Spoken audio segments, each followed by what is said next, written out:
y,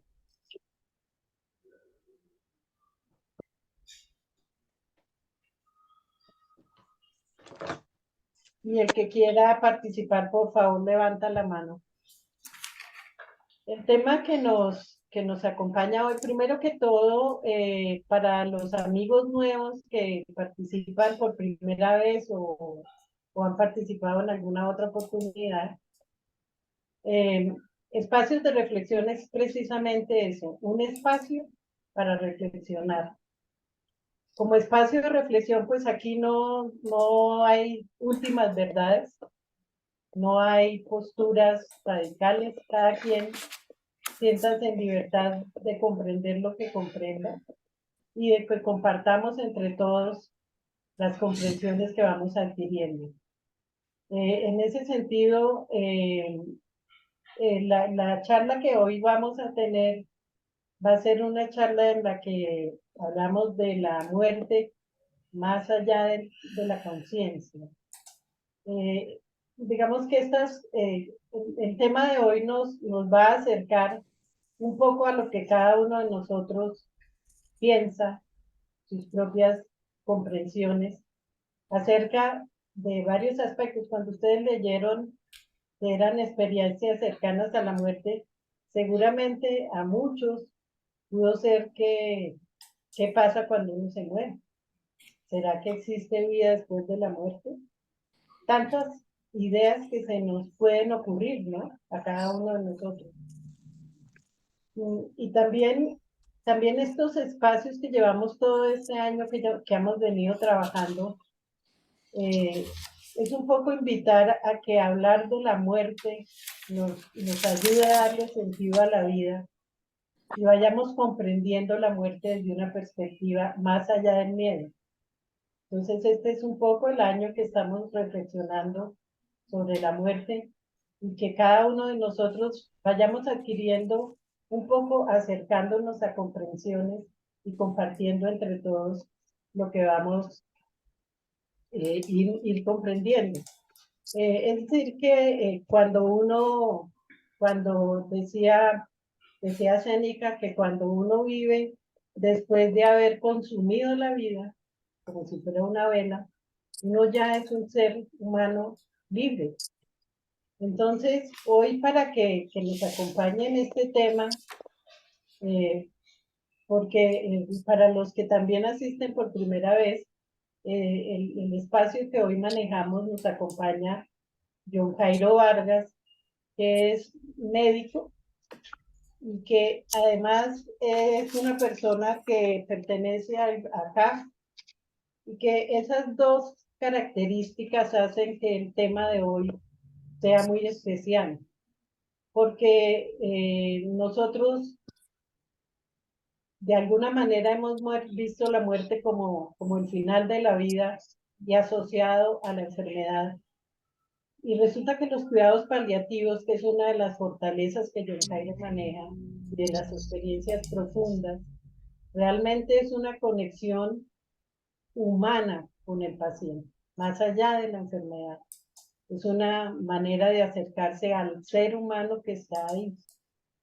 Y para que John Jairo nos vaya llevando durante esta caminar, eh, creo que un poco hoy podríamos invitar a que vayamos un poquito más allá de lo puramente fenomenológico, que pudieran ser las experiencias que seguramente todos conocemos algo, y que pudiéramos ir allá a la supraconciencia. Esto pudiera ser que sea la ruta que podamos coger, o John Cairo ya nos dirá hacia dónde nos va a llevar esta noche en la comprensión de lo que estamos viviendo y lo que vamos trabajando durante todos estos espacios. Entonces, sin más preámbulos, John Jairo, bienvenido. Decía John Jairo tal vez que Confucio decía que cuando el sabio señala la luna, puede ser que solamente veamos el dedo. Entonces hoy tú nos vas a ver si logramos comprender y ver la luna más allá. Muchas gracias, don Jairo, por esta compañía. Ya les dijimos, si quien quiera aportar algo, levanta la mano o don Jairo nos dirá cuando podamos conversar ya entre todos. Muchas gracias, don Jairo, te damos la bienvenida y somos todos suyos. Muchas gracias. Buenas noches, sí. ¿Me oyen? Bueno, Perfecto. perfecto. Hablar de experiencias cercanas a la muerte es todo un reto, porque, como lo decía ahora Marta, es un tema tan atrayente y con tantas vertientes que uno se puede perder entre la una y la otra, porque cada una de esas ramas, de esas formas de enfrentar y afrontar este tema es absolutamente atractiva, seductora. Entonces yo decidí escoger una, que espero transmitírselas, y por eso el título del flyer que decía hacia las fronteras de la conciencia, porque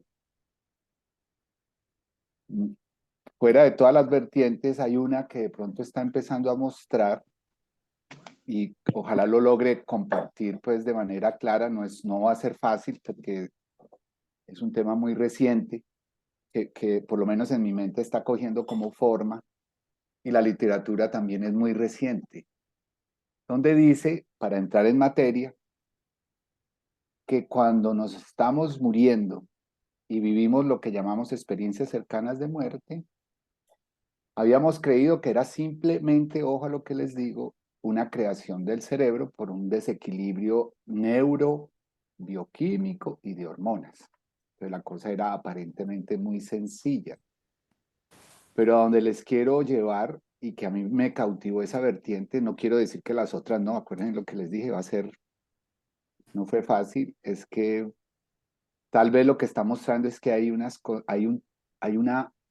amplitud de la conciencia más allá de estar consciente.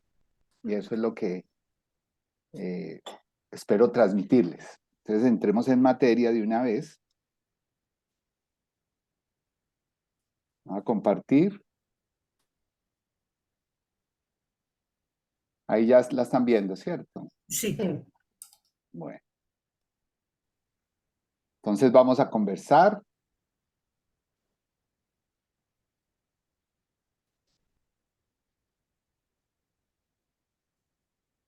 Esta introducción la he hecho en las otras dos charlas, quiero volverla a hacer. Como lo dijo Marta, este es un espacio de aprendizaje, no es una conferencia científica, como lo digo en la tercera, no es una charla técnica ni académica, porque ni yo ni no creo que haya expertos en la muerte. Me avalo en algo que ya Marta también les dijo, para los que no me conocen, pues mi campo laboral y profesional es el dolor, el sufrimiento y los cuidados paliativos. Entonces realmente sí he tenido, por lo menos desde el punto de vista práctico, contacto con gente que está cerca y gente que parte y pues cerca de partir.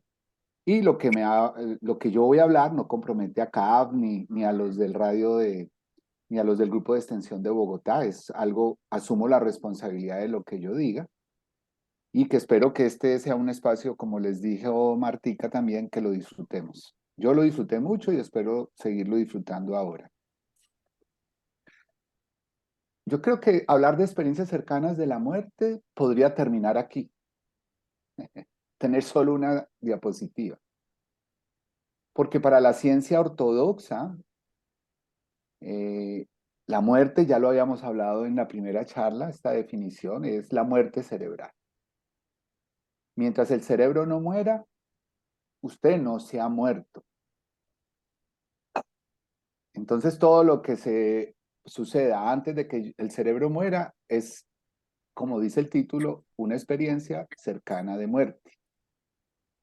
Y ya, deje ahí, pare ahí. Pero resulta, como les dije, que... ¿Cómo quito que yo no veo? Hola. Bueno, como les dije, me he encontrado algo que me llamó mucho la atención y espero podérselos compartir. Básicamente, según esta definición y según realmente la ciencia, por lo menos médica hasta ahora, dice que todo aquel que tenga muerte cerebral no regresa. Entonces, toda persona que tenga una experiencia de lo que vamos a hablar hoy cercana de muerte, no murió. Así haya estado lo que haya estado. Porque su cerebro estuvo por lo menos, entre comillas, vivo. Pero yo creo que por eso decía que el tema podría terminar ahí. Pero creo que podemos explorar un poco más. Esta también la mostré en la primera charla que tuvimos y quiero enfatizarla en que la muerte, cuando es muerte, tal como la conocemos, es irreversible, además de las otras. Entonces, quería enfatizar en que es irreversible. Yo no voy a hablar, porque hasta ahora no conozco el primer estudio de alguien que realmente haya muerto cerebralmente y haya vuelto. Voy a hablar de aquellas personas que para la ciencia han estado cerca de morir, pero su cerebro no ha muerto. Y para empezar a hablar, les quiero leer este fragmento de un libro de Michael Ende, que también fue película, que a mí en lo personal me encantó. Momo. Quien no lo haya visto, se la recomiendo. ¿Y si un día mi corazón dejara de latir? Preguntó Momo.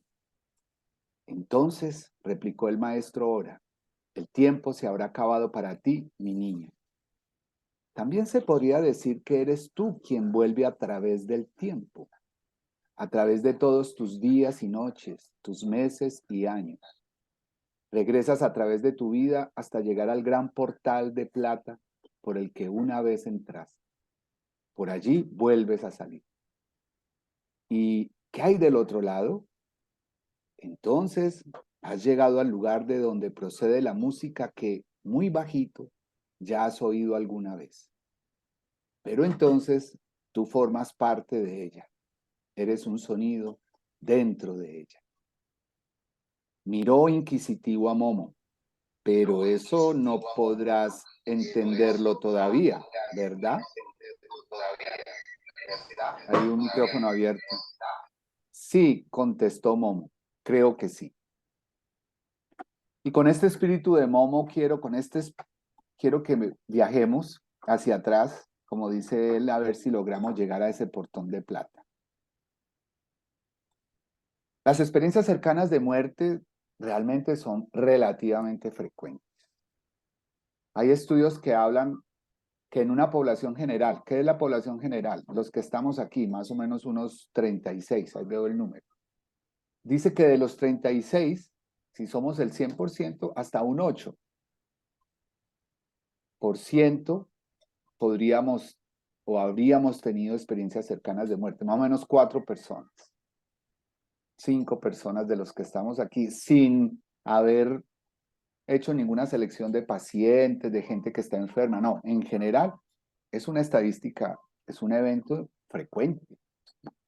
Y que esa proporción de personas que viven experiencias cercanas de muerte se aumenta, obviamente, cuando hay una situación que pone en riesgo la vida de la persona. Casi hasta el 20% de los enfermos graves que están en una situación, llamémosle así, límite, pueden tener experiencias cercanas de muerte. Y quiero que empecemos a mirar estos componentes. Una experiencia cercana de muerte tiene 3 características. Tiene un componente, sobre todo y muy importante, emocional.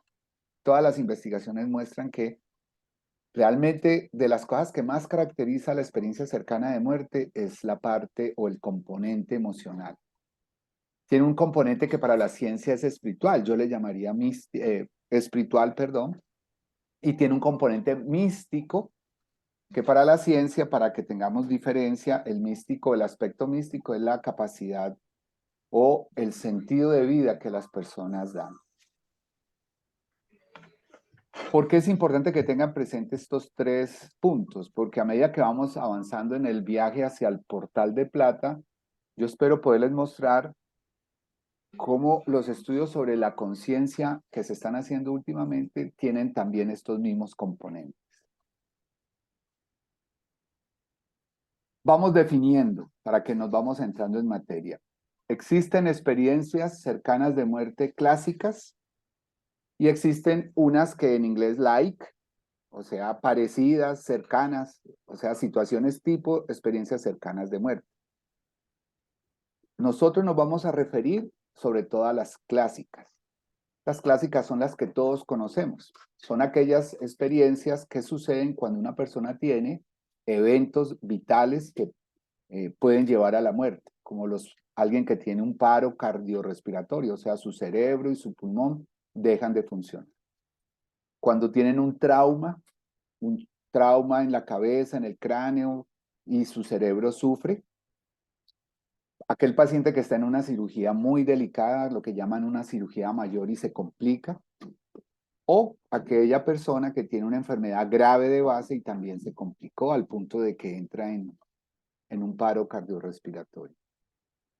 Pero el hecho de que no hablemos de las otras que se llaman situaciones tipo no quiere decir que no tengan importancia y quiero que empiecen a mirar, porque esto es intrigante también. ¿Cómo es posible que yo usando sustancias psicodélicas, LSD, éxtasis o sustancias terapéuticas, ¿sí?, pueda lograr, o que esa persona pueda lograr tener experiencias cercanas de muerte? La literatura habla de que la meditación puede lograr estados cercanos a experiencias cercanas de muerte. ¿Y qué es la meditación? Para aquellos que saben y han trabajado en meditación, saben que es un trabajo de la mente, o sea, de la conciencia sobre la propia conciencia. Ustedes vean cómo nos vamos a ir metiendo ya en algo mucho más allá de lo fenomenológico. El sueño, o sea, dormir, bien sea que yo esté soñando o no esté soñando, se puede caracterizar como una experiencia cercana de muerte. ¿Y qué es el síncope? Para que sepan, es un término médico que lo que quiere decir los desmayos. La gente que se desmaya y que en ese momento está, entre comillas, como muerta, puede tener o salir de ese síncope con una experiencia cercana de muerte. Entonces, por ejemplo, está este estudio que me pareció muy interesante en una revista que es tal vez de las más importantes en cuidado intensivo. Cogieron a más de 150 personas que habían tenido un paro cardíaco, comprobado, demostrado, porque pues, hicieron los exámenes en ese momento, se dieron cuenta que estaba en un paro, el corazón dejó de funcionar. Y entonces de esos más de 150 pacientes les preguntaron cuáles de esas personas tuvieron experiencias cercanas de muerte. Vean esto tan interesante, el 50%, o sea, la mitad. Ojo, estamos hablando de gente que está, entre comillas, inconsciente.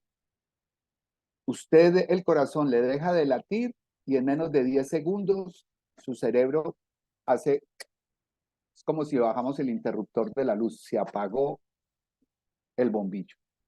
O sea, mi cerebro deja de funcionar, entre comillas, que ahora es lo que vamos a ir mirando.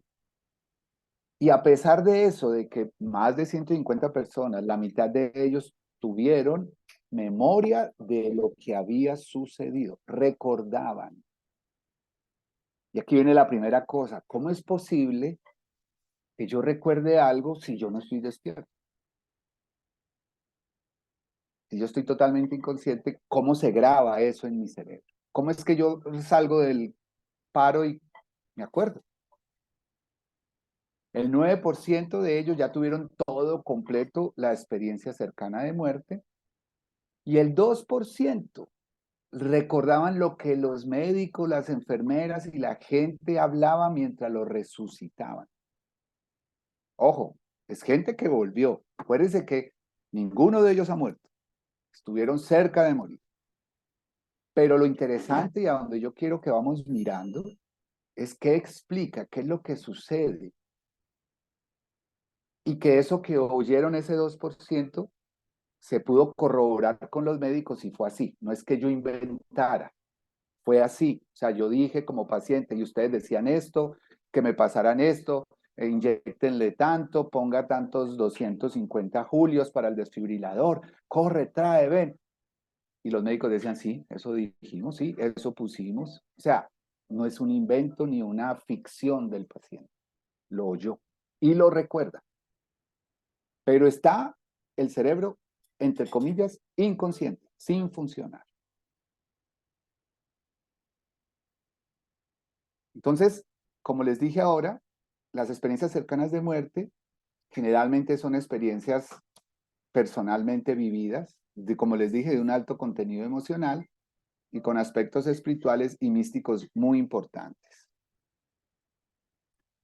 Y en una de las preguntas, perdón, de uno de los artículos es este. Obviamente, la respuesta es muy fácil, entre comillas. Es de gente que no ha muerto porque el cerebro no murió.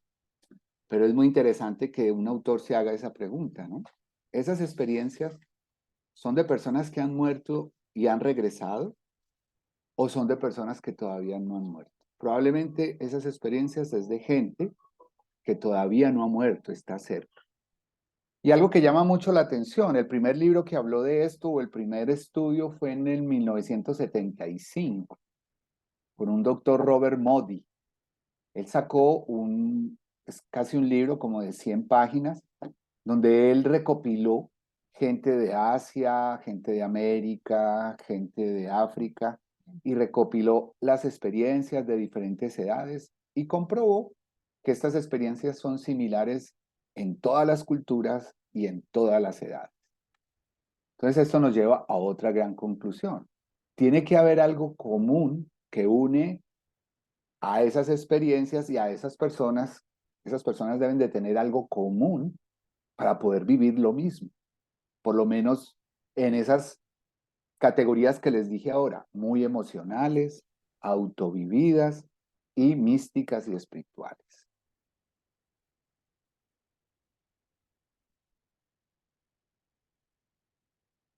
Otra de las cosas interesantes de las experiencias cercanas de muerte es que cuando siguen a las personas en el tiempo, después de que salen de la experiencia cercana de muerte y siguen su vida normal, hay como unas características que están primero, miremos a la izquierda de mi pantalla, unas características comunes. Una, salen con menos miedo a la muerte. Todos dicen que la muerte, pues que eso que vieron, sintieron y experimentaron es tan amoroso, de tanta paz, de tanta luz consciente que quieren volver. O sea, dicen, morir, qué rico.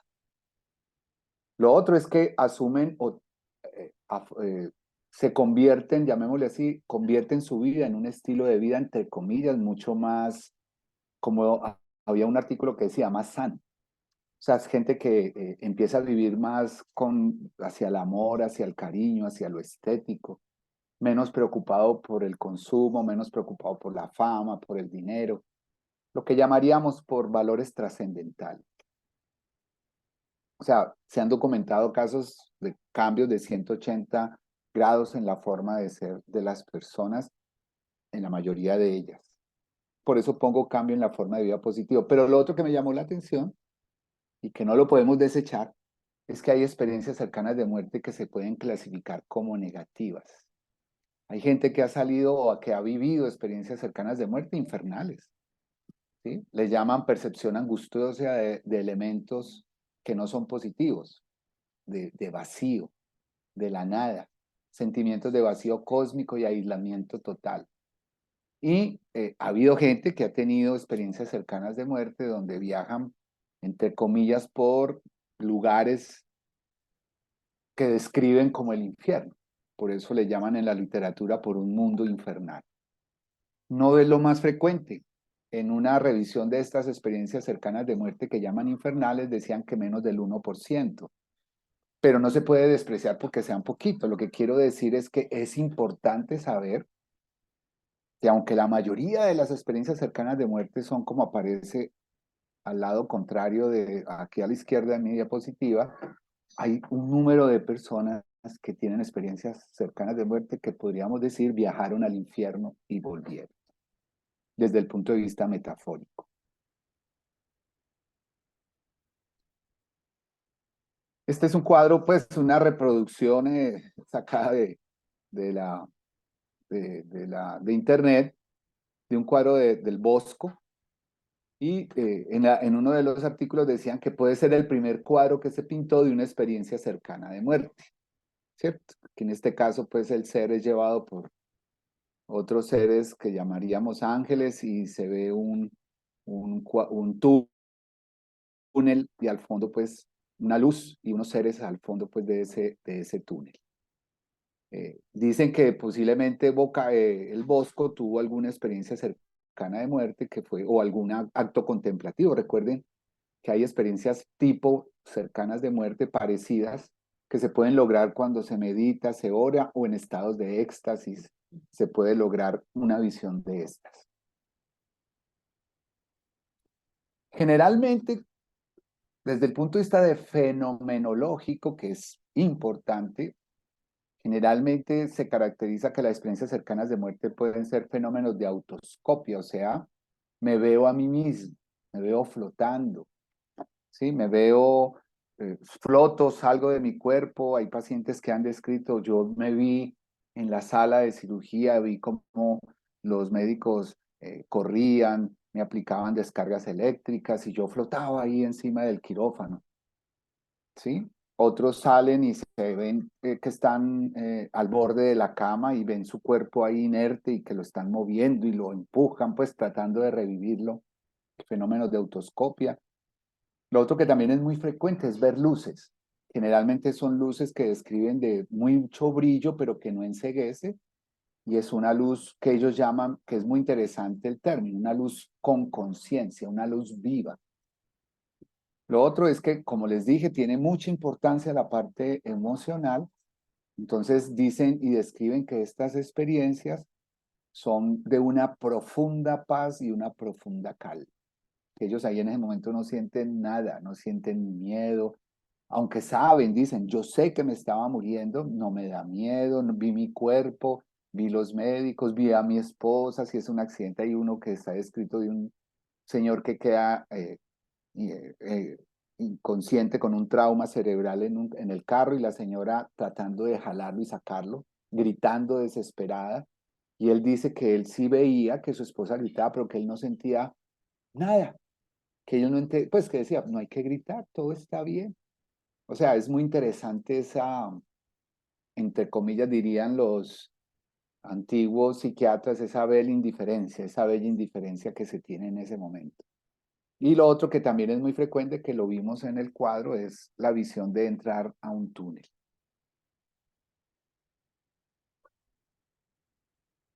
Aquí sería otro momento para terminar la charla.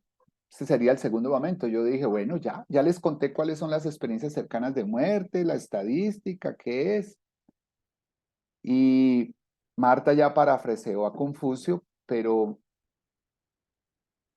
el necio no son ustedes, soy yo, porque me dije, vos te vas a quedar mirando el dedo, o sea, te vas a quedar mirando las experiencias, los fenómenos, la luz, o qué es lo que permite que eso se dé. ¿Cómo explica? La luna. Vamos para la luna. Entonces decidí tratar de ver la luna y no solamente el dedo, no solamente quedarme que yo floto, que hay túnel, que esto es común en todas las personas, en todas las culturas, que es frecuente, que la gente sale muy bien, cambia y que puede ser probablemente un atisbo de la muerte. Ahí podría terminar mi charla. Pero vamos a entrar un poquito más allá. La primera pregunta o la pregunta grande, que para mí es la luna que está señalando el dedo, es, ¿qué es lo que permite que gente que se quedó sin sangre y sin oxígeno en el cerebro más de 10 segundos escuche, vea, recuerde cosas que sucedieron? ¿Qué es? ¿Cómo es posible que un cerebro, que se supone que es el huésped, el anfitrión de la mente, un cerebro que está desconectado, sin luz, sin agua, sin gas, y esa casa sigue funcionando normal? ¿Cómo es posible? Entonces creo que nos tenemos que meter un poquito en la conciencia. Y por eso le llamé a la charla en las fronteras de la conciencia. Y para poder hablar de estas experiencias cercanas de muerte y lo que están enseñando sobre la conciencia, les quiero compartir que lo están haciendo con unos estudios de electroencefalografía basada en potenciales, para que me entiendan, en potenciales iónicos. O sea, no es la electroencefalografía normal, común y corriente. ¿Qué es una electroencefalografía para los que no conocemos? Las neuronas que conforman mi cerebro todo el tiempo, como cuando están activas, sueltan descargas eléctricas, que son microvoltajes muy pequeñitos. Entonces a nosotros nos ponen, para hacer un electroencefalograma, nos ponen unos electrodos, unas plaquitas en diferentes partes de mi cuero cabelludo que logran captar esas señales eléctricas. Y aquí a la derecha, porque vamos a hablar de ellas, quiero dedicarme un poquito, están como las diferentes ondas cerebrales que hasta ahora se han identificado.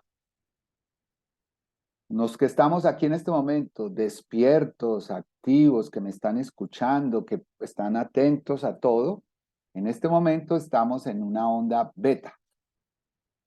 ¿Sí? Su número ahí dice, son ondas de 16, máximo 30 Hz, y caracterizan el estado de vigilia, de despierto. A medida que yo voy entrando al sueño o voy entrando a estados, llamémosle así, de relajación mental, a estados meditativos, yo puedo pasar a ondas cada vez más lentas, como aparece aquí, las alfa, ondas teta que son mucho más lentas y las delta que son las más lentas que hay. Pero hay unas ondas que me parece que son muy importantes que las veamos para esta charla, que están por encima de las ondas de vigilia, que se llaman gamma. Vean cómo son de rápidas, de 31 a 100 Hz. Esa es la frecuencia, las veces que se repite una onda. O sea, es de gente que está supra despierta, está más allá de despierto. Aquí le dicen el nombre conciencia expandida. Entonces, cosas grandes, para que vamos empezando a interrogarnos la luna y no el dedo. La gente que logra tener experiencias cercanas de muerte porque por algún motivo tiene electroencefalograma conectado, muestran ondas gamma. O sea, el cerebro muestra una actividad de una conciencia que está más allá de la conciencia de todos los días que nos mantiene despiertos. Ahora hablaba Martica de la supraconciencia. Es muy interesante, o sea, hay algo más allá.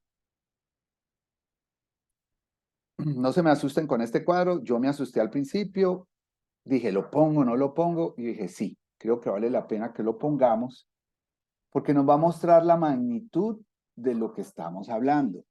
Esto es un cubo, y es un cubo que lo que estos autores nos quisieron mostrar es que la conciencia, ojo, este cubo lo que muestra es la conciencia. Tiene diferentes manifestaciones. Yo puedo estar, aquí en este eje está la vigilia, despierto o en coma, o totalmente despierto. ¿Cierto? ¿Qué es el coma? Recordemos, el paciente inconsciente. Para que me puedan entender, el que está en una unidad de cuidado intensivo, el cuadro que hemos visto con un respirador que respira por él y que le están poniendo puro medicamento para que no despierte. O, como lo dice aquí el cuadro, el que está con una anestesia general en plena cirugía, está totalmente inconsciente. Lo tenemos totalmente inconsciente. La otra parte de la conciencia es aquella que va desde responder y no responder. O sea, mueva los dedos, yo muevo los dedos. Responde. Hay pacientes que tenemos con los ojos abiertos, que uno dice, está despierto. Cierra los ojos, no los cierra. Mueva los dedos, no los mueve. Entonces, en teoría ese paciente está despierto, pero no puede responder, que sería estos que van de aquí hasta acá. Pero los que nos interesan hoy de la charla, la otra parte del cubo de la conciencia está para acá, que ellos le llaman conciencia interna, o sea, la capacidad que tengo de darme cuenta y de pensar, aunque, ojo, no esté ni respondiendo y no esté despierto. Y ahí cabe las experiencias cercanas de muerte, cabe el sueño. Por eso les decía que el sueño para estos autores que están empezando a trabajar es que muchas veces los sueños son estados cercanos de muerte, porque yo estoy totalmente desconectado del medio, no respondo, no estoy despierto, no estoy en vigilia, pero mi conciencia está dándose cuenta.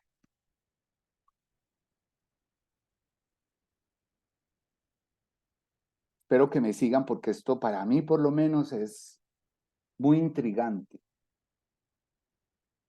Yo quiero que lo vuelvan a entender.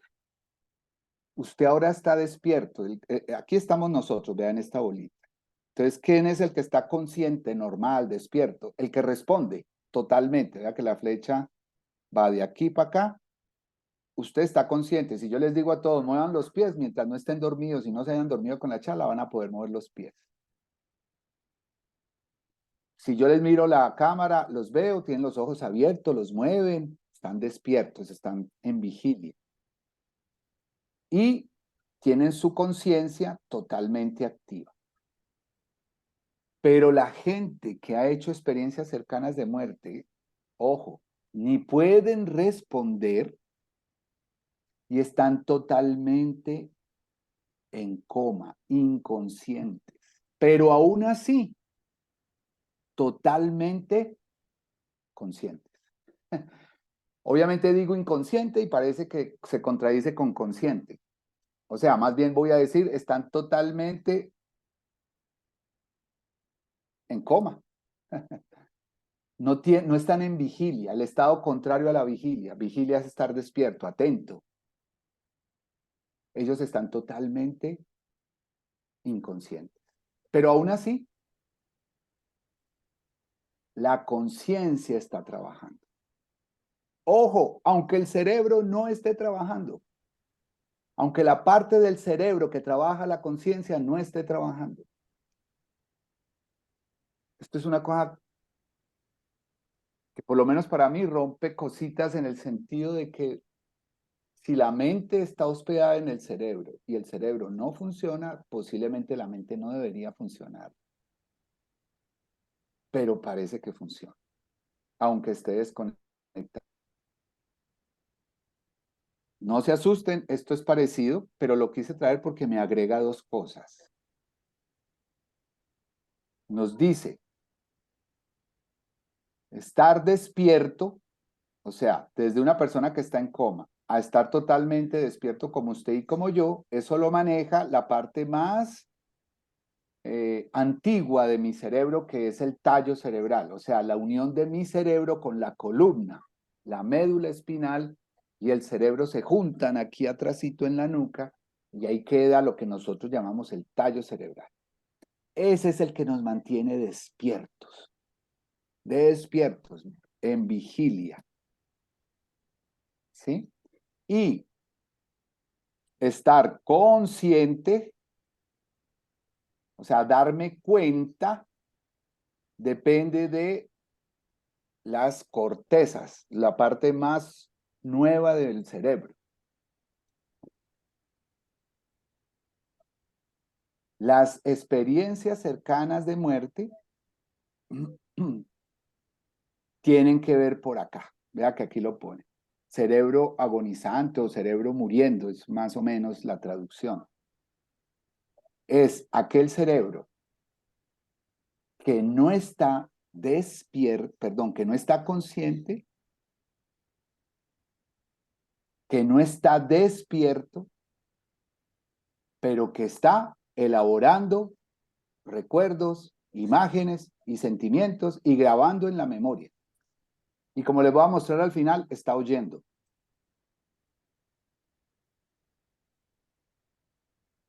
Y ellos lo explican de la siguiente manera. Dicen que para tener esa conciencia interna, o sea, cuando yo estoy en coma, totalmente inconsciente, floté, vi que me reanimaban, escuché al médico gritando, enfermera, más adrenalina, pónganle sangre, aumenten el desfibrilador. Lo hago con estas partes del cerebro. ¿Cuáles son esas partes? Ojo, la corteza frontal con la que me doy cuenta, la corteza parietal donde está el esquema de mi cuerpo y toda la parte emocional de mi cerebro está activa. ¿Cómo hacen para estar activas si no hay sangre ni hay oxígeno circulando? ¿Y cómo hacen para producir imágenes, sentimientos, emociones que quedan más lúcidos que aquellas personas que estuvieron despiertas? Recuerdan cosas.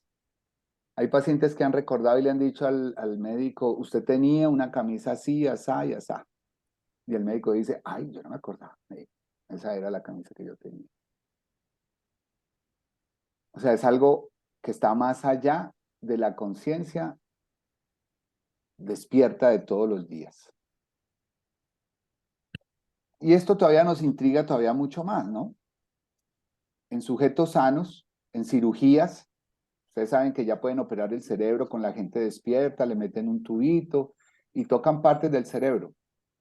Cuando han tocado partes que se llaman de la unión temporoparietal, más o menos donde lo mostré ahora, las experiencias cercanas de muerte, la gente describe en ese momento hechos pasados, empiezan a recordar hechos pasados de su vida, o ha habido gente y pacientes que se han visto fuera del cuerpo.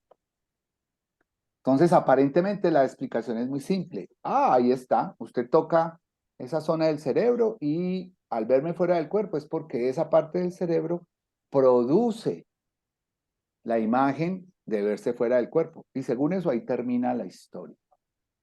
Pero vuelvo y hago la pregunta que se están haciendo estos investigadores. ¿Cómo un cerebro, cómo esa zona que ya no tiene sangre, que ya no tiene oxígeno, porque el corazón está quieto, no llega, es una motobomba que se paró, ya no le llega agua a ningún piso, no hay cómo.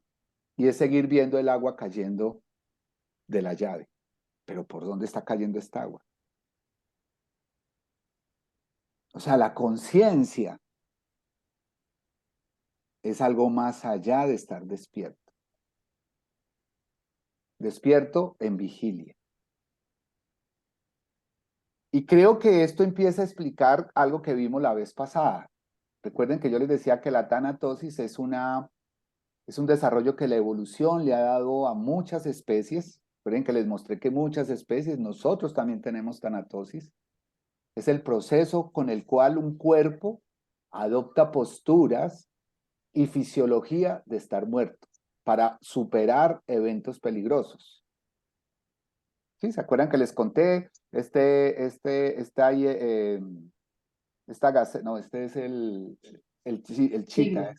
el chita persiguiendo a esta gacela, la captura, la está ya sofocando y le está con los colmillos, viene esta hiena a pelear la presa, estos dos empiezan a pelear, ella está totalmente quieta, sin respirar, sin pulso. Acuérdense que los carnívoros, lo vimos el mes pasado, para poder sobrevivir tienen que identificar muy bien cuando su presa está muerta. Porque si ellos sueltan la mordida y la presa todavía no ha muerto, la presa se les va. O sea, ellos sienten cuando logra la presa estar relajada, cuando ya no hay pulso en esas arterias que sus dientes tienen cogidas. Entonces la pregunta es, ¿cómo hace esta gacela que estaba muerta, darse cuenta que estaba inconsciente, sin pulso, sin respirar, darse cuenta que le soltaron la mordida, que se puede volar y volarse? O sea que esa conciencia de la que estamos hablando no es solamente humana. El sueño.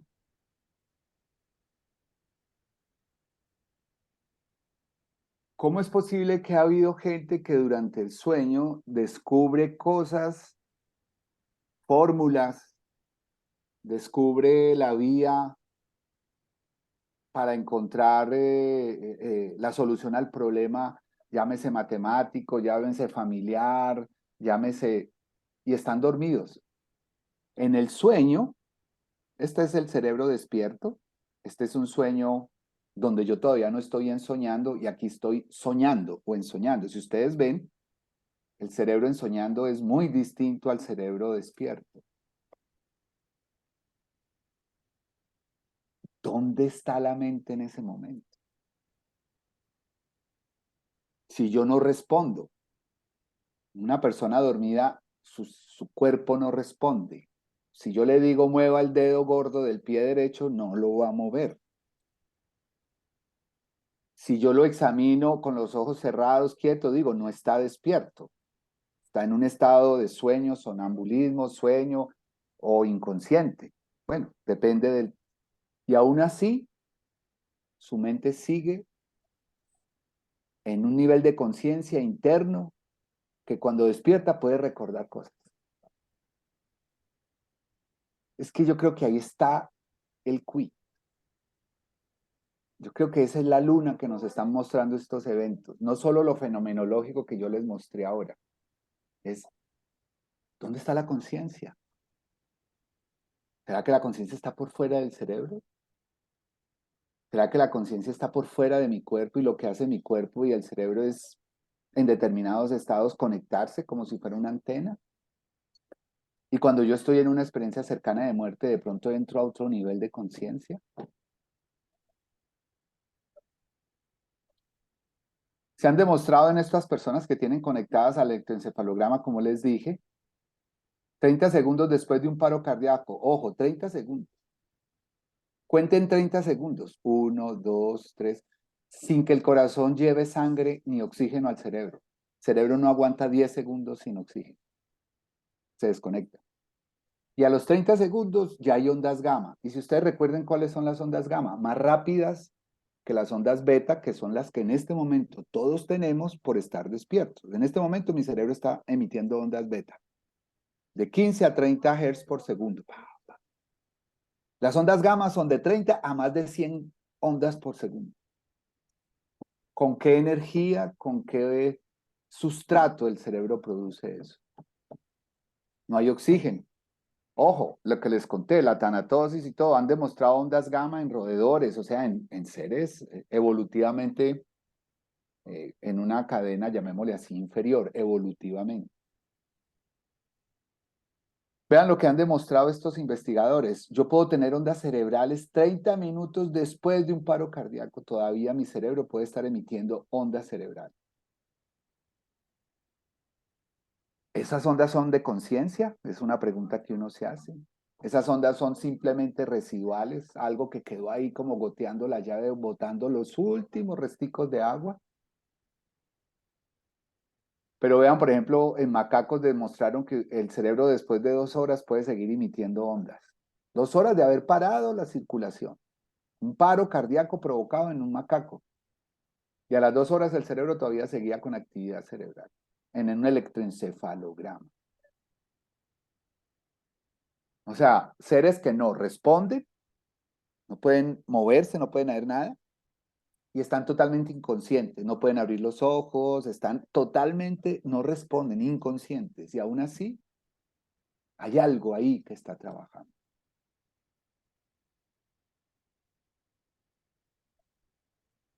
A medida que voy quedándome sin oxígeno, mi cerebro pasa de las ondas beta, que es el que tenemos despierto, a ondas gamma. Empiezo a bajar ondas, la frecuencia de actividad, lo que vimos ahora, delta, teta, ondas teta. Hay ondas que le llaman ondas de la muerte, que son estas ondas trifásicas.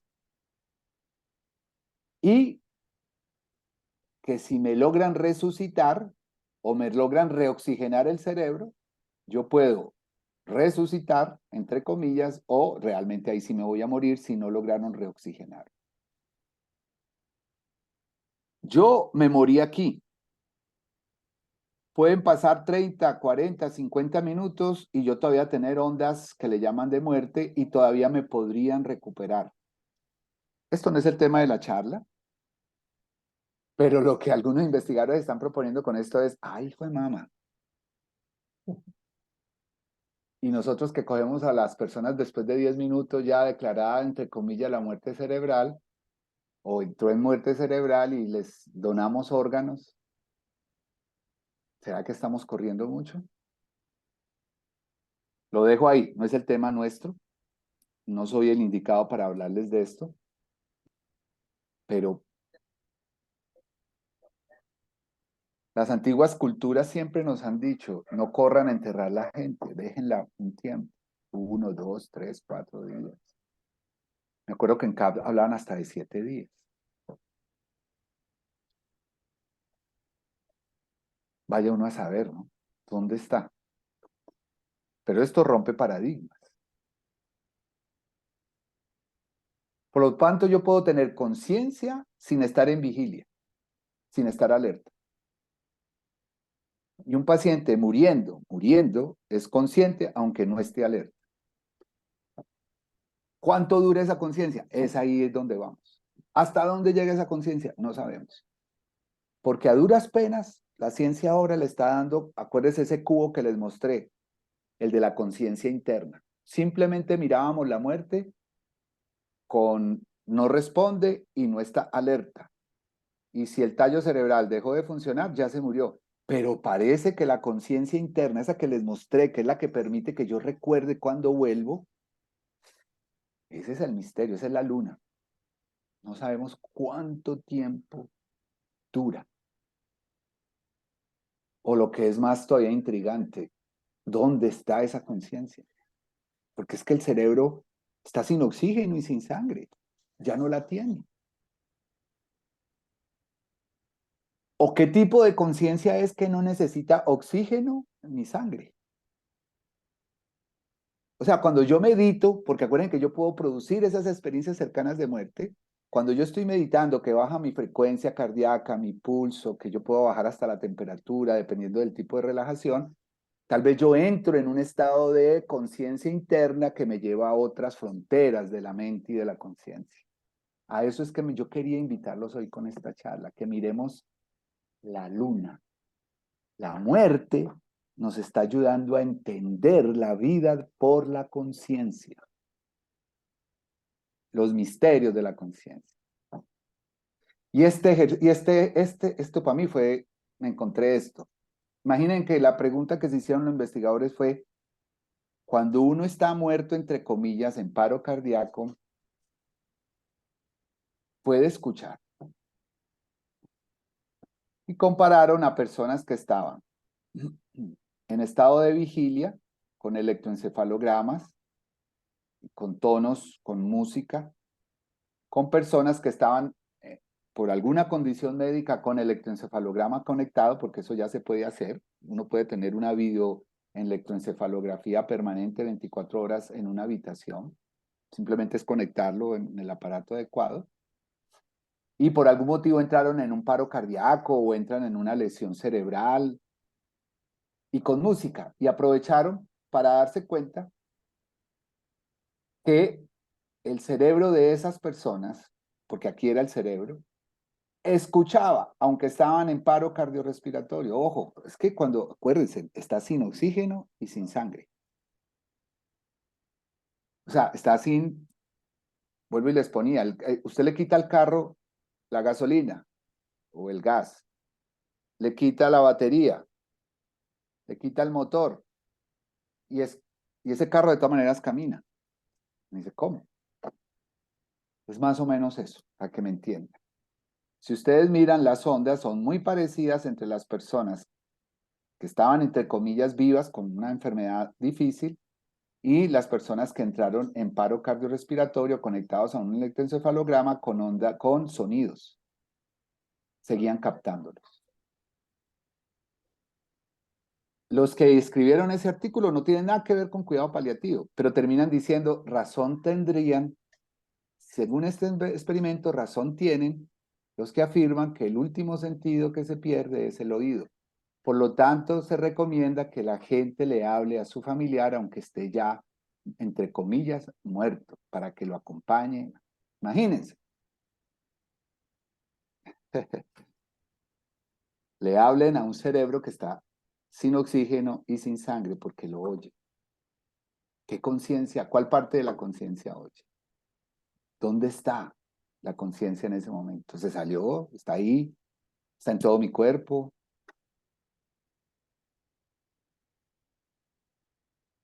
Y la forma de explicarlo, básicamente les digo, es que se ha demostrado que las personas que están en en esas experiencias cercanas de muerte, básicamente es porque hay una tormenta o coincide con una tormenta de neurotransmisores. ¿Qué es un neurotransmisor? Sustancias químicas, hormonales que tengo en mi cerebro que se disparan, cambios en la circulación, y dependiendo de la zona cerebral que se active, pues voy a tener una cosa u la otra.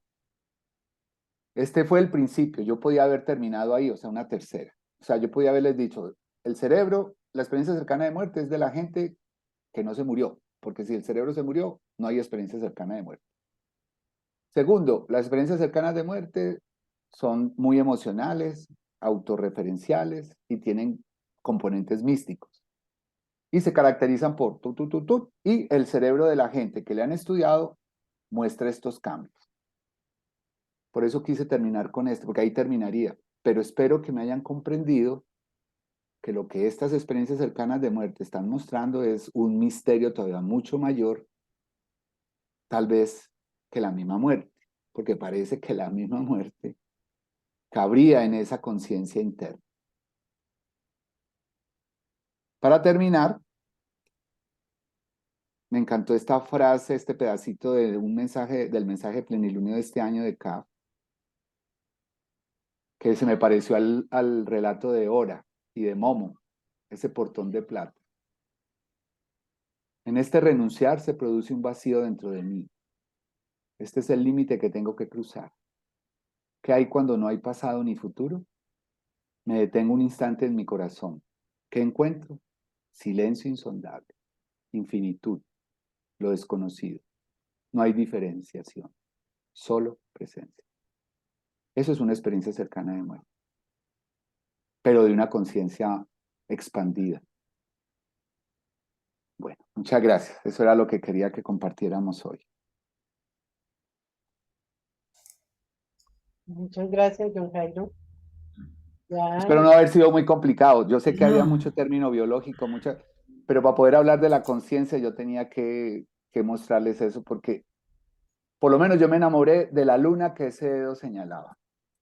Obviamente no es la única vertiente para afrontar este tema. Hay muchas otras. y ya también hay muchas inquietudes, John Jairo. Tenemos dos preguntas de Adriana, no sé si las quieres repetir tú, Adriana, que las había puesto en el chat, y luego Diego Cubillos, que también tiene preguntas. Bueno, como siempre, súper interesante, John Jairo. A ver, cuando tú hablabas, me remonto casi al principio de todo, ¿eh? Cuando empezaste a decir eh,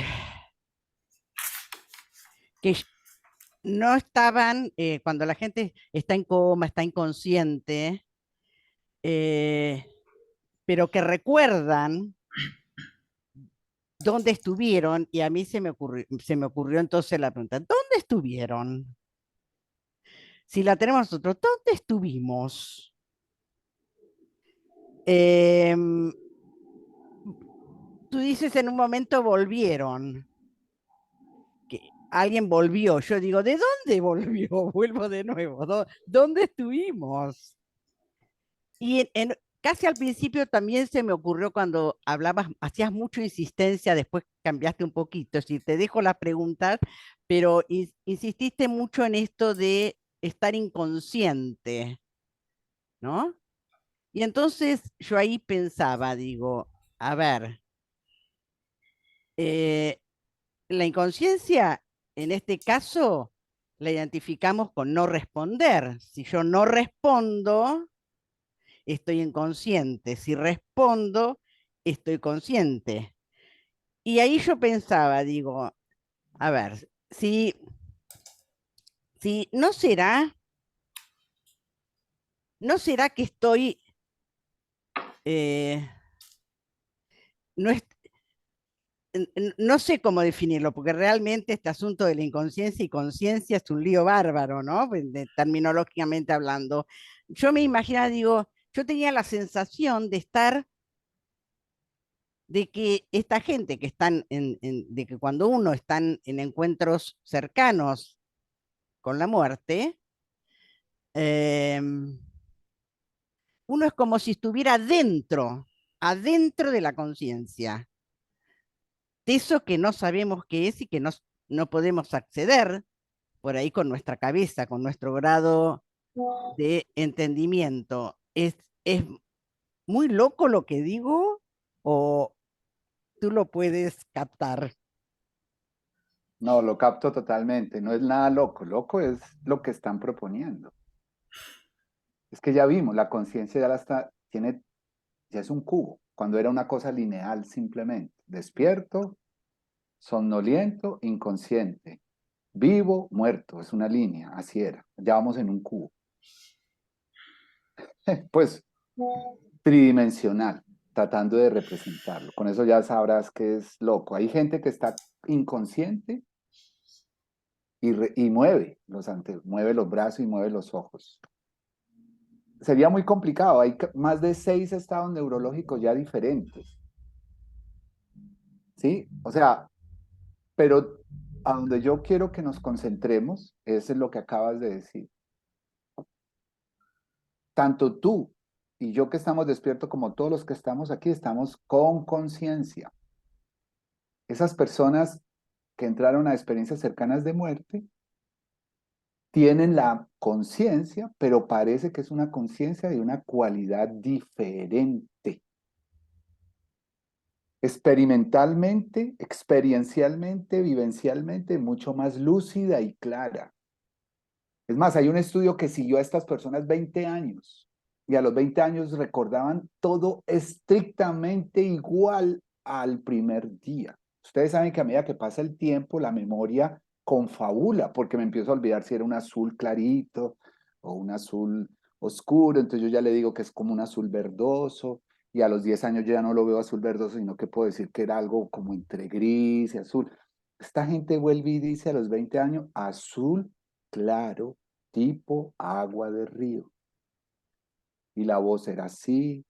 O sea, es una memoria que queda, pues queda exactamente igual con el tiempo, que eso es lo otro que llama la atención de los investigadores. ¿Cómo es posible que un recuerdo durante 20 años quede fijo igual en los detalles? Cuando yo estoy despierto, todos lo sabemos, al mes, lo que presencio hoy, en un mes, lo recuerdo con menos del 50% de exactitud. Y esa gente no está despierta, ojo, es que estamos hablando de gente que no está despierta, que su cerebro no tiene oxígeno ni sangre. Y recuerdan todo. El 2% de esos, acuérdense que estuvieron en paro cardíaco, oían y recordaron, no confabularon, no es que se inventaran lo que estaban diciendo, reprodujeron exactamente el diálogo de la gente que estaba a su alrededor. Y se supone que no había corteza para oír y para recordar menos lo que oyó. Entonces, la luna a la que quiero que miremos es que estas experiencias, como el sueño, ahí lo están metiendo, porque tú lo acabas de decir, esa gente de dónde vino, pero cuando tú duermes, ¿de dónde vienes? ¿De dónde vuelves? Las tanatosis, ¿de dónde vienen? Esas personas, esos seres, ¿de dónde vuelven? ¿En qué nivel, en qué rincón de la conciencia están? Si ya no están despiertos y no están respondiendo. Es muy loco, no te preocupes. Gracias, Joe. Diego y luego Rosalba. Y hay alguien que ha escrito en el chat también. Diego, estás sin sonido. Ya, ok. Muchas gracias, John Jairo. Y saludos a todos. Tengo una pregunta. ¿Han sacado electroencefalogramas de las personas que han estado en coma inducido? ¿Han estado sacando electros en esas personas? Porque, según entendí, se supone que no sueñen, ¿no? O que no tengan ninguna actividad de sueño onírico parecido cuando uno está durmiendo. Esa es mi pregunta. ¿Hay algún estudio relacionado con eso? Los estudios que te mostré es de gente que entraron en coma, ni siquiera dormidos. Es gente que estaba conectada porque tenían, por Sí, decirte algo, esa la correcto, sí, entendiste, ¿cierto? Ah, sí, bueno. correcto. Entonces la Esa, pregunta es algo diferente a lo que mostré. Me estás preguntando para entender. sí, a esas personas que están en coma, ya sea porque Ah, están ya, ya. inducidos a estar en coma, con un estudio, Que si muestran actividad parecida al sueño, a la ensoñación. sí, a la ensoñación cuando uno está dormido, el sueño comienza, el sueño onírico común y corriente, Ajá. nos peña cuando uno está dormido y tiene Sí, sí. imágenes y tiene un electro parecido, similar, o han hecho en ese estudio parecido. Que yo haya leído, no. Ya, Que conozca, no. Y ok, en teoría no debería, por lo que te digo, ¿cierto? Porque el nivel de coma es mucho más profundo que el nivel de ensoñación. ya, ¿Cierto? ahora, Pero, pues, como no es un campo que yo manejo permanentemente, ese de la ya, ensoñación y coma, puede haber estudios que estén mostrando que sí, que pueden ensoñar. ya. No, se me hace interesante porque bueno, venga, ¿por qué lo pregunto? En el COVID yo estuve en coma, inducido. Duré, me entubaron 2 veces, duré en coma alrededor de un mes. Y obviamente vi de todo. ¿Qué viste? Cuenta a ver. Es decir, pero eso es muy largo. Es decir, yo puedo escribir un libro porque fue cosas. ¿Y por qué lo pregunto si estaba soñando o no? A mí me gusta recordar mis sueños y tengo una relación muy extraña con los sueños que yo tengo. Para mí es casi una dirección espiritual. Sí, desde muy pequeño. Entonces, cuando yo me fui saliendo del coma, que no salí muy confuso, yo miércoles, pero esto fue muy real lo que viví.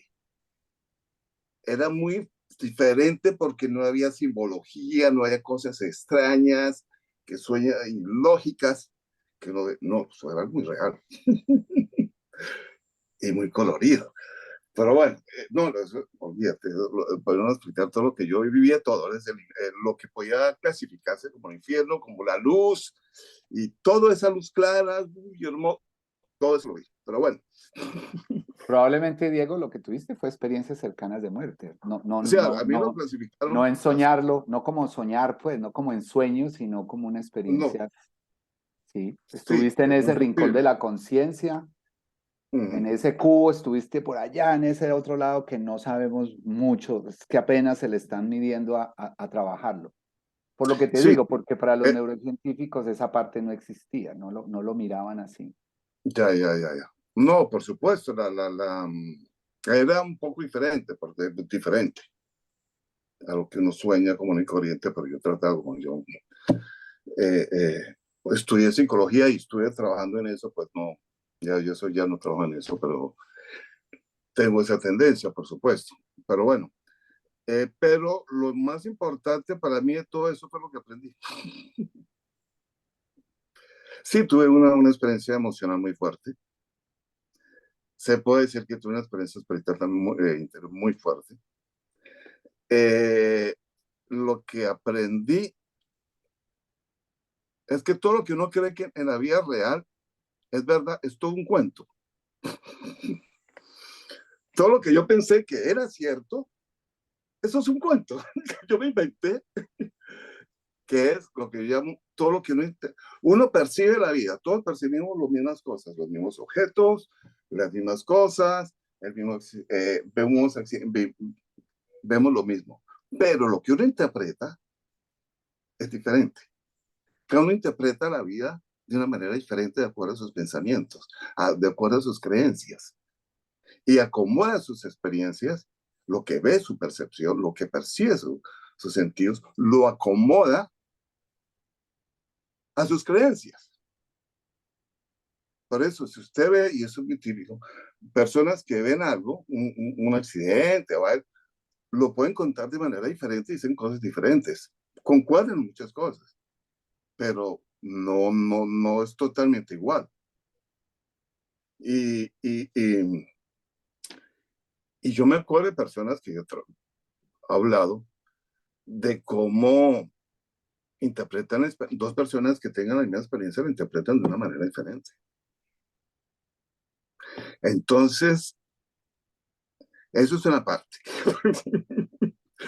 de que realmente de verificar lo que yo creo que es, que yo viví o que yo creo que es, si realmente es, y lo que yo creí haber escuchado, realmente fue lo que yo escuché, que lo que yo realmente vi, que si me hizo extraño, si realmente fue lo que yo vi y tengo que verificar para no creerme que sí, lo que mis pensamientos quieren creer que yo vi. En eso sí me he dado cuenta que uno se crea mucho cuento. Eso sí lo vi muy claramente. Es decir, cómo uno interpreta la vida es la parte ilusoria de la vida. Esa es la parte ilusoria. Para mí eso lo vi. Esa es la parte de cómo uno se aferra a creencias, se aferra a cosas, se aferra a los sujetos, se aferra. Todo eso se me fue, obviamente. De que me vale. Todo lo que yo luché, todo eso se fue, porque yo me vi muerto. Así, conscientemente me vi muerto. Veía los números de estadística de los que han muerto y digo, ve, mira, soy número más ahí en estadísticas. ¿Qué cosas? Así, literalmente, así lo veía. Pero bueno. Muchas gracias, Diego. Muchas gracias. Y me desperté cuando, obviamente, mi esposa la quiero 3 veces más de lo que yo la quería antes. Eso es todo lo que... Pero bueno, eso era. Muchas gracias, Diego. Muy interesante compartir. Rosalba y luego Miguel. Sí, gracias. Buenas tardes. Tengo una duda, John. Cuando uno trabaja conscientemente la conciencia, ¿eso influye en la conciencia en experiencias cercanas a la muerte?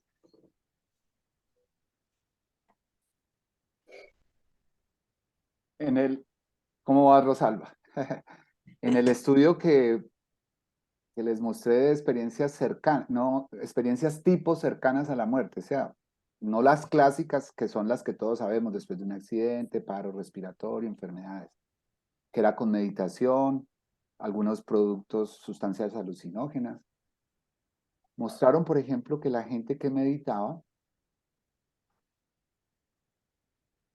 y que se hacía dueña, entre comillas, de sus emociones, podían permanecer más tiempo apreciando esa experiencia cercana de la muerte que aquellos que no estaban entrenados. Ellos le llaman para verla, pero yo pienso que es para autocontrol y se salían de ella y mismo, se asustaban o creían que eso era diabólico, bueno, lo que fuera. Entonces, es el único estudio que conozco donde tal vez dicen que el hecho de entrenarte en la mente y en el control de tus emociones puede permitir que estés más atento a permanecer como en lo último que vimos del mensaje de plenilunio, en esa presencia, en ese espacio donde se junta donde ya no hay pasado ni presente. Que yo creo El que es lo que futuro. a eso nos invita ese mensaje, ¿no? Que entrenemos Sí. para quedarnos en ese punto de luz. Yo sí creo eso también, Rosalba. Ese estudio lo mostró, es el único que conozco, tampoco puedo decirte que lo haya visto. Es que no es una literatura. Esta parte de enfocar la luna es nueva. Por eso les digo que agradezco mucho que me hayan dado la oportunidad de trabajar este tema porque yo me hubiera quedado en el dedo, lo fenomenológico, les muestro, pero me encontré estas perlas, yo dije, esto hay que meterse. Y realmente es literatura del 2019, 2020, 2021. O sea, es gente que está metiéndole a algo que va a ser interesante. Oye, John, y digamos que hayan hecho estudios en personas por ejemplo, los budistas que trabajan con su espiritualidad, algún estudio en relación a esto? Porque sí, sí, o sea, de lo de la meditación lo Ajá. explicaste y está muy, muy bonita la lámina y ayuda a entender varias cosas, ¿no? Pero todo lo que es el proceso de desenvolvimiento espiritual o de ir creciendo en conciencia no solamente depende de la meditación, ¿no? Ujú, claro. No, como te cuento, para responderte pues con estricto, ¿cierto? A lo que el estudio era con meditadores Es- y no decían, realmente no recuerdo que dijeran, porque no lo decían, de qué no tipo de especifica meditación, eso. mindfulness, Zen, y La meditación es el único que conozco. o sea, sí hay diferentes tipos de Sí, meditación, pero tienen como algo en común, ¿no?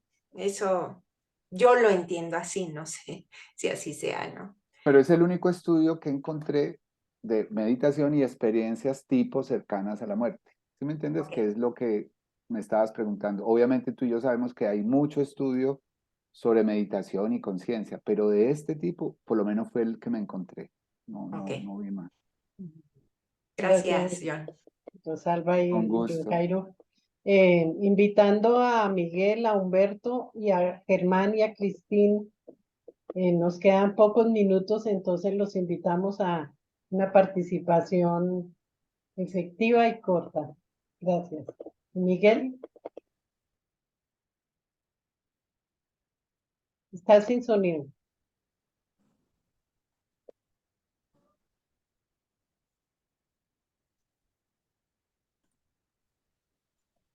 Eh, la pregunta obligada, el gran misterio, la vida y la muerte, ¿qué es una cosa y qué es otra?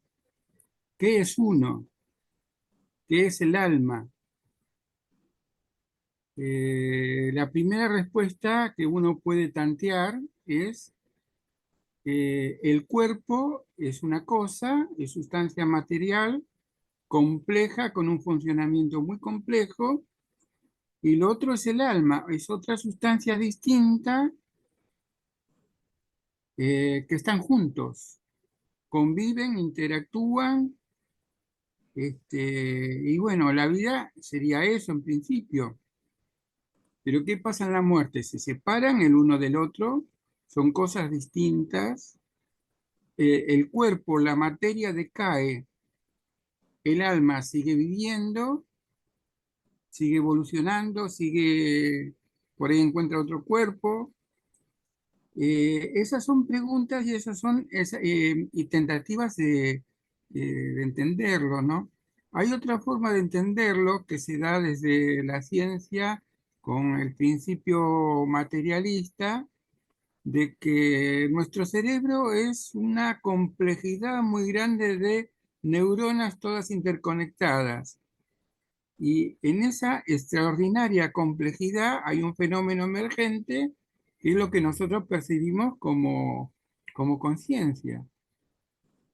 Lógicamente, si las neuronas esas decaen o mueren o se desintegran, se perdió todo. Estas son preguntas y posibles respuestas, ¿no? Este, bueno, no sé qué opinas al respecto. Lo dejo a ese Cuerpo, nivel, mente, lo dejo al nivel de cosas pregunta. distintas, una cosa, una sustancia distinta, caballito de otra, que después se separan, o ambas cosas son lo mismo, y lo que llamaríamos vida, conciencia, sería un eh, fenómeno emergente de un sistema dinámico muy, muy complejo. Por lo menos me atrevería a decirte que con lo que pude entender de esta charla es que la conciencia tiene dentro de su conciencia un fenómeno emergente que está más allá de la conciencia habitual, normal, despierto de todos los días. Por ahí Y necesita un que, sustrato material distinto. sí, y que funciona en estados fisiológicos, para ponerlo en un término técnico, diferentes a los habituales normales de una persona sana, consciente, porque funciona sin oxígeno y sin sangre. Acuérdense, hasta 30 minutos después, en macacos hasta 2 horas, y los vuelven y los recuperan, resucitan, entre comillas. O sea, hasta la conciencia está superando cifras temporales que eran imposibles. Nos moríamos después de 3, 4 minutos sin oxígeno, mi cerebro se muere. Y están recuperando gente después de 30 minutos, 2 horas en macacos. Bueno, en cerdos hablaban de 4 horas. No lo puse ahí, pero había un estudio que mostraba que en cerdos habían logrado recuperarlos a las 4 horas de estar en paro cardiorrespiratorio, sin suplemento Y de oxígeno y sin sangre. otro fenómeno importante que es un poco loco para nosotros, ¿no? En la materia y en el mundo físico, en la física clásica, es el fenómeno de no localidad, que parecería ser que esa conciencia no tiene localidad, no está localizada en ningún lado, o sea, que se independizó del, ¿cómo es? Del tiempo y se independizó del espacio. Es atemporal, no localizada. Y bueno, eso habrá que entenderlo de alguna Sí, manera, ¿no? sí. Muchas Claro. gracias. Gracias, Miguel. Humberto, Germán estaba Cristín, pero ya no le veo la mano levantada. Gracias, Humberto, Marta. Gracias, Marta. Muy interesante, John, lo que has expuesto. Y con el tema de los tiempos que mencionas ahí del cerebro que después puede retomar su reactividad, lo conozco bastante bien empíricamente porque durante mi juventud y hasta ahora cuando puedo practiqué buceo y caza submarina. Entonces en ese deporte el entrenamiento que teníamos para hacer reanimación cardiopulmonar tenía que ser muy intenso porque la probabilidad de un accidente era alta. Y efectivamente los parámetros que teníamos ahí era que si algún compañero se había accidentado, le hiciéramos RCP hasta 20 minutos máximo, 30 minutos después del accidente. Y después no era un tema de que no se pudiera recuperar, sino que lo que se nos mencionaba en ese momento es que puede que se recupere el cuerpo, pero de la mente, ¿qué es lo que se va a recuperar? Seguramente va a haber muchos deterioros ya, que lo que va a ser alguien que va a quedar ya postrado de por vida, sin sus funciones, incluso mentales, habilitadas. Y en ese contexto, en una competición, se accidentaron dos buceadores en la misma competición y bueno, los rescataron, le hicieron reanimación y los llevaron a un hospital. Y después, claro, después del accidente todos fuimos varios compañeros a verlos, todo, y resulta que ambos relataban una situación más o menos similar. Decía que se habían zambullido, habían encontrado un pez, lo arponearon, empezaron ahí a luchar para tratar de sacarlo, se les pasó el tiempo y perdieron el conocimiento. Ambos dijeron exactamente la misma, que les había pasado lo mismo. Pero resulta que después, cuando volvieron algunos al lugar donde se habían accidentado a recuperar el equipo, porque quedó todo abajo, el cinturones, máscara, arpones, todo, volvieron a recuperar el equipo, encontraron el arpón de ambos sin disparar. O sea, ellos perdieron el conocimiento antes de lo que ellos suponían y después se ve que la mente siguió trabajando, porque lo que ellos recordaban es que habían arponeado un pez.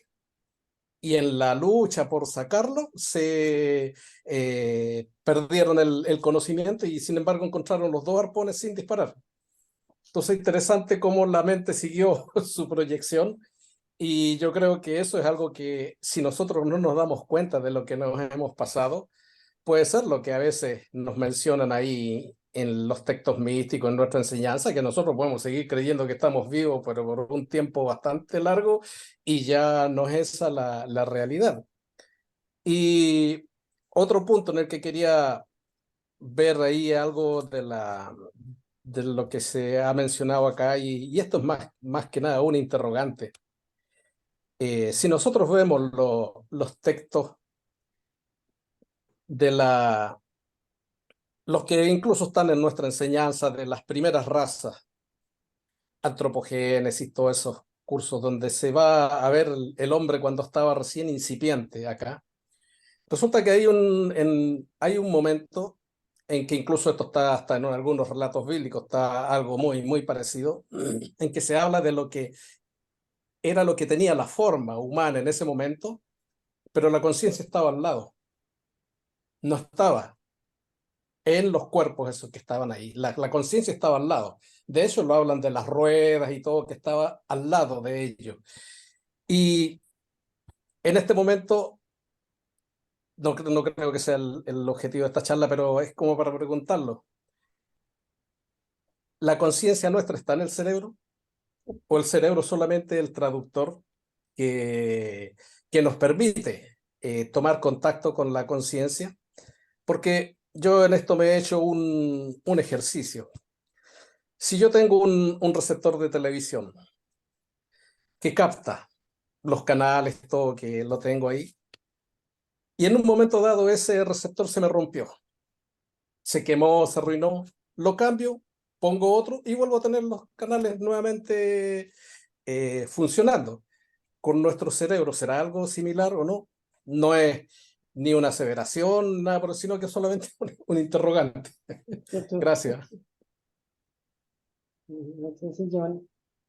No, es parte de todo esto, o sea, tú, no tenemos verdades definitivas. Hasta ahora la ciencia, vuelvo y digo, dice y está, sí, mi cerebro, como lo decía, creo que era Miguel, si las neuronas se murieron, se desintegran, pues la mente y la conciencia desaparecen.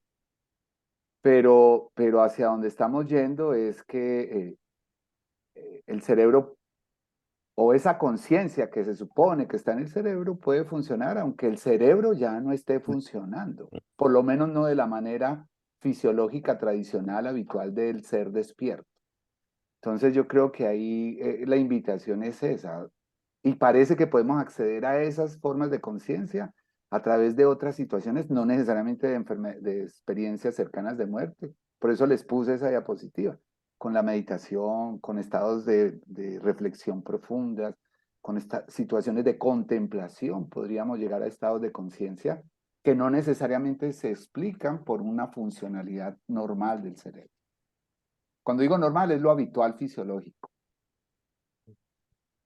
gracias, John. Y ya para terminar, Germán, Sí, muchas gracias, John, por la charla, por poner sobre la mesa este tema tan interesante. Y yo solamente quiero hacer como, eh, si estábamos viendo el dedo y después vamos a ver la luna, yo voy a decir, lo que voy a decir ahora es que de pronto la luna está dibujada en el dedo.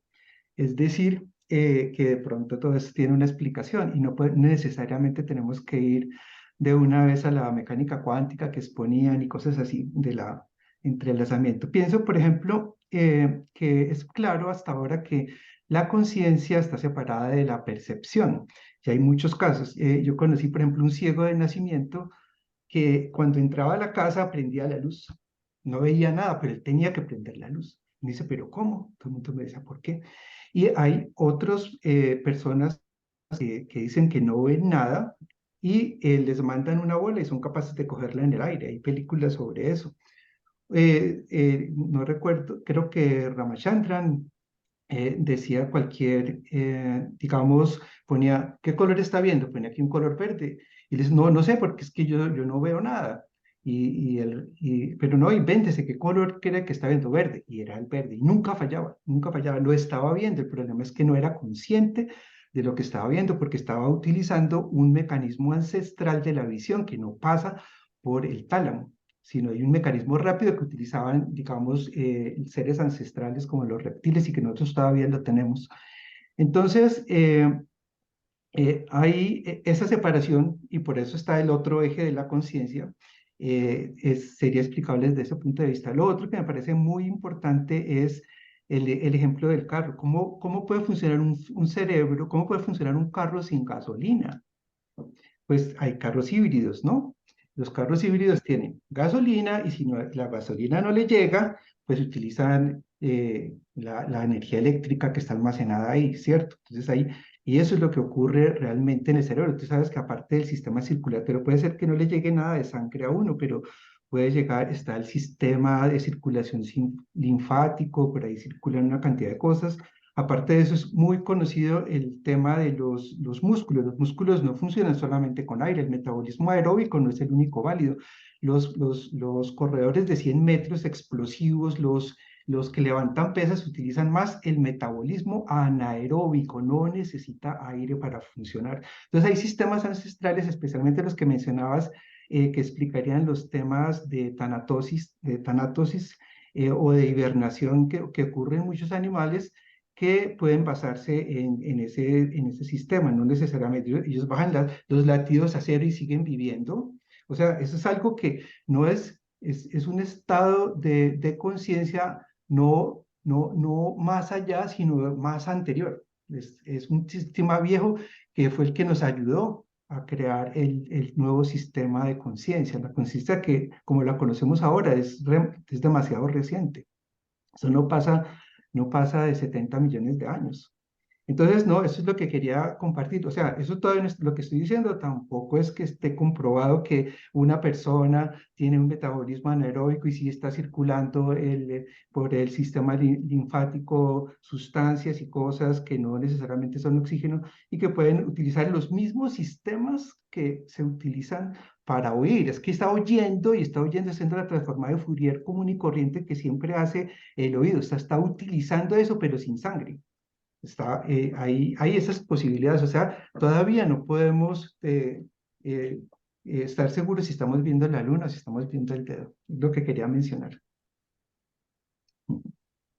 Muchas gracias, Germán. No, me encanta, esa es la idea. Esa es la idea y Bueno, y si ya se vemos nos... el dedo o vemos la luna, encontraremos otras explicaciones, ¿cierto? Por el tiempo, pues, no podría ampliar lo que Germán está diciendo.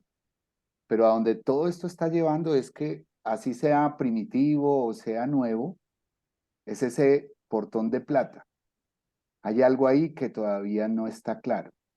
Y hay una conciencia que responde a unas condiciones fisiológicas muy diferentes que todavía no tenemos clara.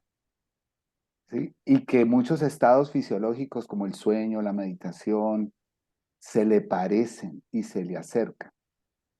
Entonces, hoy era para que eso nos motive y nos mueva a pensar que hay cosas que todavía, en cuanto a la conciencia, están muy, muy nuevas. Y si están nuevas en la conciencia, mucho más para pensar en la muerte, todavía mucho más. Gracias, John. Y ya, pues, Sí, ya. parece que nos va a tocar hacer otra charla de estas porque Una pregunta nos muy, muy pasamos casi cortita. 20 minutos del Sí. tiempo establecido. Muy cortito. Una Sí, Miguel. una hipótesis necesaria. En el momento próximo a la muerte, el cerebro que se ve que va a fallar, va a sucumbir, puede que haga un backup en otro lugar con toda la información, llamémosle la nube, no sé, habría que investigar qué es la Podría nube, ¿no? ser, Pero por ahí puede ser una hipótesis necesaria, a ver por ahí, que podría la ser. memoria se conserve Sí, en otro cuerpo o en otro sí, ámbito, sí, ¿no? ahí entra en otro Es estado especulativo fisiológico. esto. Sí. No, no, y es especulativo porque lo que sí sabemos es que en el proceso de morir hay otro estado fisiológico que todavía no conocemos. Y que el sueño y los estados meditativos y como dijo Humberto, en estados así hipóxicos, o sea, donde no hay oxígeno suficiente, la conciencia está, llamémosle así, en una situación, en un cuarto aparte. ¿Dónde queda ese cuarto? ¿Dónde está? ¿Cómo acceder a él? Para eso Es- era el tema de hoy. La experiencia cercana a la muerte nos acerca a esos niveles de conciencia que están todavía muy para explorar. no temporal, no espacial, no localizado. Sí, Por lo pronto puede ser ese momento que no hay pasado, que no hay futuro y que de Eso pronto es, eso es, eso es, sí. esa infinitud que de pronto podemos empezar a experimentar esta noche cuando nos vamos y nos vayamos también a otro estado de Y nos conciencia. muramos. Y nos Ve que las muramos. enseñanzas nos han dicho, el dormir es un ejercicio que nos acerca a morir. Por eso hacemos nuestro examen retrospectivo y nos predisponemos, porque pues no sabemos, Sabemos. no sabemos. El backup con la información del día, guardado.